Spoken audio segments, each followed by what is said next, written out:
At the end of this video, you should be able to solve the assignment problem, which is of maximization type, with the help of Hungarian method. Usually assignment problems are of minimization type, where the cost of assignment is given and we have to minimize that cost.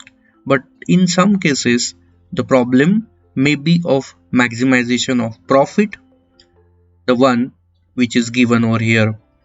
So the problem statement is, in a workshop, 4 persons are available for working on 4 different jobs, but only one person can work on any one job.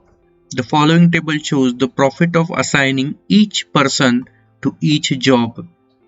Calculate the maximum profit resulting from this assignment.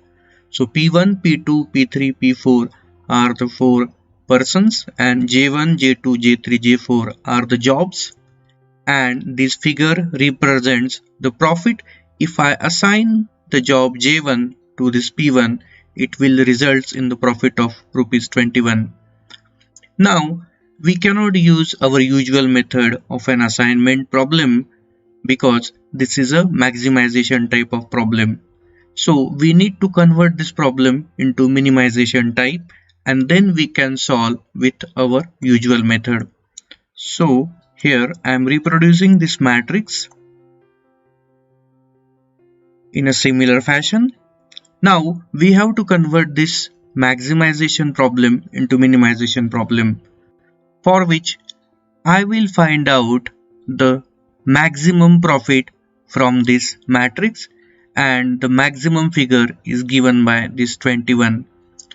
Now if I subtract every other figure from this figure 21, that will be the loss of not getting the profit of 21, and we will try to minimize that loss, and that is how we can convert a maximization problem into minimization one. So here I will subtract this figure from 21 because 21 is the maximum number among this matrix. So if I subtract every element from this 21,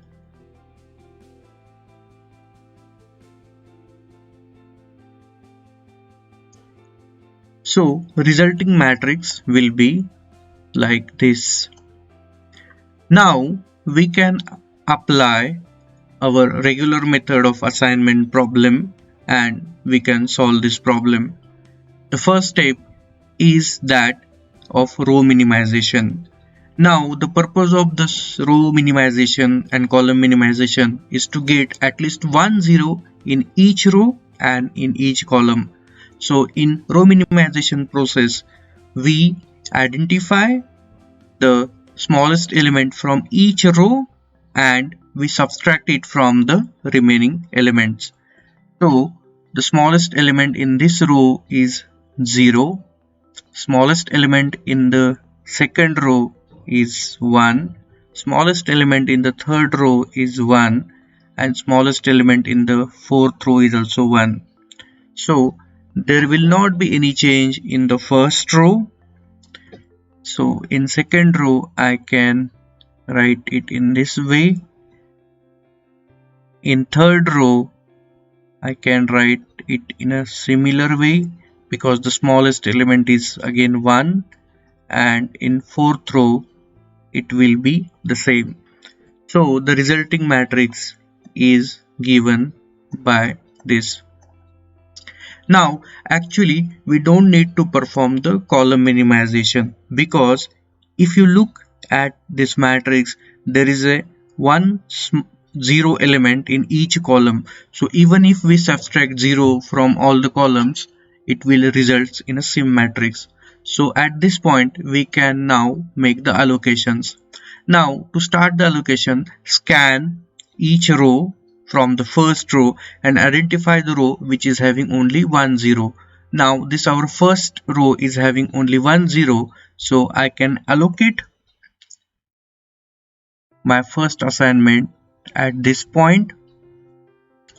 As I am allocating this P1 to J1, I have to cross all the zeros in the same row and in same column, as I cannot make a further allocations at that point. So I will cross this point. Now scan row where you will get only one zero. So here there are two zeros, so I will go to this P3 row.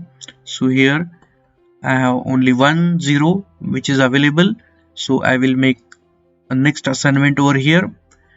Then I will go to the, and there are no zeros in corresponding row or column, so I will go to the fourth row. Here is only one zero, so making assignment at this point.